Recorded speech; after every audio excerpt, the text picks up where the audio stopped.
मित्रों नमस्कार। हमारे YouTube चैनल में आपका पुनः एक बार स्वागत है। मित्रों हमारा ऑनलाइन क्लास अनवरत चल रहा है। और जिन साथियों ने, जिन मित्रों ने अभी तक हमारे YouTube चैनल को सब्सक्राइब नहीं किया है, लाइक नहीं किया है, शेयर नहीं किया है, तो प्लीज़ सब्सक्राइब करें, कमेंट करें, लाइक करें और बेल को दबाना ना भूलें। पिछली कक्षाओं में हमने संसद के गठन के संबंध में बताया था। हमने बताया था कि 3 बॉडी हैं, जिसमें लोकसभा, राज्यसभा दोनों को तो हमने बता दिया था। और आज के ऑनलाइन क्लास में राष्ट्रपति के संबंध में थोड़ा सा अध्ययन करेंगे, देखेंगे। तो हमने बताया था कि संसद के 3 सदन, लोकसभा, राज्यसभा और राष्ट्रपति। पहला है कि राष्ट्रपति जो है यह तीनों सेनाओं का अध्यक्ष होता है। साथ ही साथ भारत का प्रथम नागरिक भी कहलाता है राष्ट्रपति। 5 वर्ष के लिए इसका निर्वाचन किया जाता है। भारतीय संविधान के अनुच्छेद 52 में यह निर्देशित किया गया है कि भारत का एक राष्ट्रपति होगा। ये संविधान का अनुच्छेद 52 कहता है। सेम कंपटीशन में क्वेश्चन भी इसी तरह से आता है कि भारतीय संविधान का कौन सा अनुच्छेद भारत का एक राष्ट्रपति होगा बताता है। तो कौन सा अनुच्छेद? अनुच्छेद 52। साथ ही साथ इसका निर्वाचन जो होगा, राष्ट्रपति का निर्वाचन होगा, 5 वर्ष के लिए निर्वाचन होगा। ये संविधान का अनुच्छेद 54 यानी कि अनुच्छेद 54 जो कहता है कि राष्ट्रपति का निर्वाचन होगा, यानी कि 5 वर्ष के लिए निर्वाचन होगा इसका। राष्ट्रपति के निर्वाचन की जो पद्धति है, जो सिस्टम है, वह अप्रत्यक्ष निर्वाचन पद्धति के एकल संक्रमणीय मत पद्धति के द्वारा राष्ट्रपति का निर्वाचन कराया जाता है। अप्रत्यक्ष निर्वाचन पद्धति के एकल संक्रमणीय मत के द्वारा राष्ट्रपति का निर्वाचन किया जाता है, ऐसा संविधान में उल्लेखित है। इसकी योग्यता क्या होगी कि कौन राष्ट्रपति होगा? तो वही पुरानी बातें हैं कि भारत का नागरिक हो, ये तो आप जानते ही हैं। पागल दिवालिया भी ना हो, ये भी तो आप जानते हैं। सबसे मोस्ट इम्पॉर्टेंट बातें हैं कि जो निर्वाचन होगा राष्ट्रपति का, 2 बातें मोस्ट इम्पॉर्टेंट हैं। पहला है कि 35 वर्ष की आयु पूरी कर चुका हो, पहली बात है। दूसरी है कि लोकसभा का सदस्य निर्वाचित होने योग्य हो, यानी कि लोकसभा का सदस्य निर्वाचित होने योग्य व्यक्ति को ही राष्ट्रपति निर्वाचित किया जा सकता है। तो 2 बातें तो जानना जरूरी है। आपके वनडे एग्जाम में इसी तरह से क्वेश्चन आता है, पूछता है कि राष्ट्रपति के निर्वाचन होने की उम्र कितनी है? तो 35 वर्ष की आयु पूरी किया हो। ये बातें उसके निर्वाचन से संबंधित हैं। तो निर्वाचन कैसे होगा, इसमें कितने सदस्य होंगे? तो राष्ट्रपति का जो निर्वाचन होगा, इसमें कौन कौन शामिल होगा, ये जानना जरूरी है। तो राष्ट्रपति के निर्वाचन में जो लोग भाग लेते हैं, पहला है कोई लोकसभा के निर्वाचित सदस्य, यानी कि जितनी लोकसभा की सीटें हैं और उसके निर्वाचित सदस्य हैं। सभी लोकसभा के सभी राष्ट्रपति के निर्वाचन में मत करेंगे, सभी वोट देंगे। तो लोकसभा का सदस्य, जो निर्वाचित सदस्य हैं लोकसभा के, तो लोकसभा के निर्वाचित सदस्य राष्ट्रपति के निर्वाचन में भाग लेते हैं। दूसरा है कि राज्यसभा के निर्वाचित सदस्य, यानी कि राज्यसभा के जो निर्वाचित सदस्य होंगे वो भी राष्ट्रपति के निर्वाचन में भाग लेंगे। लोकसभा के निर्वाचित सदस्य, धन राज्यसभा के निर्वाचित सदस्य, और तीसरा है राज्य की विधानसभाओं के निर्वाचित सदस्य। हाँ, ये जानना तो सबसे ज़रूरी है। आप तो इतना तो जानते हैं, लोकसभा के निर्वाचित सदस्य, धन राज्यसभा के निर्वाचित सदस्य, और तीसरा विकल्प आता है तो आप भटक जाते हैं कंपटीशन में। कह रहा है कि राज्यों के विधानसभाओं के निर्वाचित सदस्य, जो प्रत्येक राज्य हैं भारत के प्रत्येक राज्यों में जो विधानसभा है, विधानसभा के निर्वाचित सदस्य जो होंगे, यानी जिसे आप विधायक कहते हैं, तो राज्यों की जो विधानसभा होगी उसके निर्वाचित जो विधायक होंगे वह राष्ट्रपति के निर्वाचन में भाग लेते हैं। और सबसे ज़्यादा ज़रूरी जानने की बात यह है, हमने बताया आपको कि जहाँ 3 बातें होती हैं या 4 बातें होती हैं, कंपटीशन में अधिक से अधिक क्वेश्चन बनता है। आपको कंपटीशन में जब आपके क्वेश्चन आता है तो वो आप वही कन्फ्यूजन कर जाते हैं। चौथा जो विकल्प होता है वह यह दे देता है कि राज्य विधान परिषद के निर्वाचित सदस्य, तो राष्ट्रपति के निर्वाचन में राज्य विधान परिषद के निर्वाचित सदस्य, विधान परिषद के निर्वाचित सदस्य भाग नहीं लेते। जो राज्य की विधान परिषद है उसके निर्वाचित सदस्य कभी राष्ट्रपति के निर्वाचन में भाग नहीं लेते। विधान परिषद आता है तुरंत आप समझ जाएंगे, विधानसभा है, विधानसभा के निर्वाचित सदस्य भाग लेते हैं। तो 3, यानी कि 3 जो निर्वाचित सदस्य हैं, इन सभी सदस्यों के द्वारा भारत के राष्ट्रपति का निर्वाचन किया जाता है। साथ ही साथ राष्ट्रपति के संबंध में और भी प्रश्न आते हैं।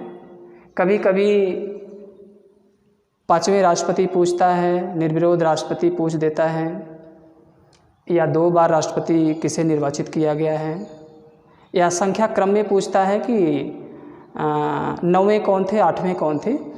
तो इसके द्वारा इस प्रश्न को कैसे आप सॉल्व करेंगे, तो हमारे कोचिंग संस्थान गुरुकुल एकेडमी द्वारा एक ट्रिकी विधि अपनाई गई है। ये आपको कहीं बुक में लिखा हुआ नहीं मिलेगा, आपको सरल तरीके से याद हो जाए राष्ट्रपति का नाम, इसके लिए एक ट्रिकी विधि अपनाई गई है। कैसे याद करेंगे आप, ये देखिए कॉमन सेंस की बात है, इसको कैसे पहचानेंगे। फार्मूला जो ट्रिकी है वो किस प्रकार का ट्रिकी है, इसके लिए 6 शब्द हैं। जावीफ निग्यारा,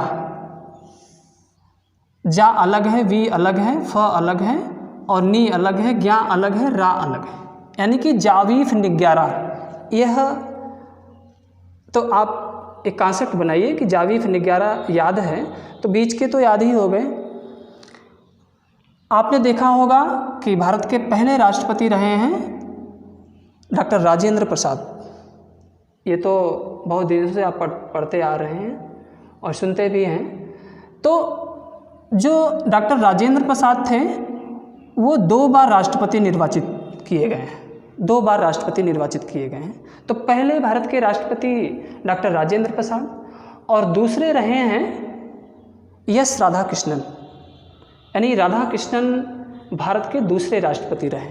2 कार्यकाल डॉक्टर राजेंद्र प्रसाद का रहा है और तीसरा कार्यकाल एस राधाकृष्णन का रहा है, राधाकृष्णन का रहा है। राधाकृष्णन भारत के दूसरे राष्ट्रपति और भारत के पहले उपराष्ट्रपति के रूप में इनका निर्वाचन किया गया है।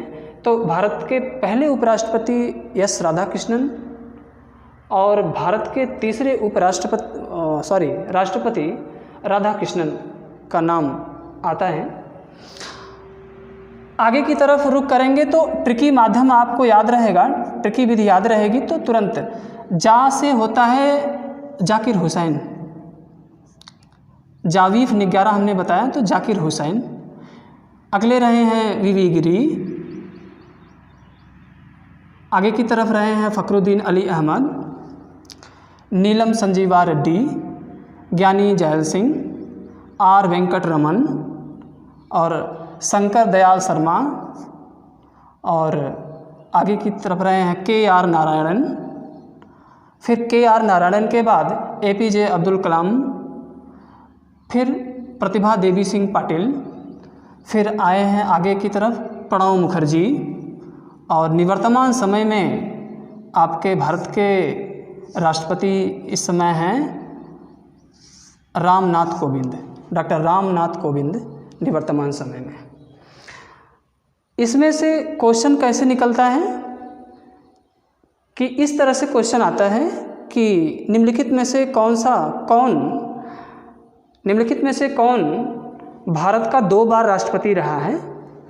तो इसमें 2 बार राष्ट्रपति रहा है तो इसमें डॉक्टर राधाकृष्णन का नाम ज़रूर से ज़रूर आपके विकल्प में आएगा।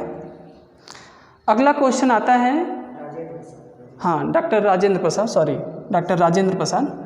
अगला जो क्वेश्चन बनता है पूछता है कि निम्नलिखित में से कौन सा राष्ट्रपति सर्वोच्च न्यायालय का मुख्य न्यायाधीश रहा है। तो फ़खरुद्दीन अली अहमद। फिर तीसरा क्वेश्चन कैसे आता है, पूछता है कि भारत का कौन सा राष्ट्रपति निर्विरोध निर्वाचित किया गया है। तो नीलम संजीवा रेड्डी।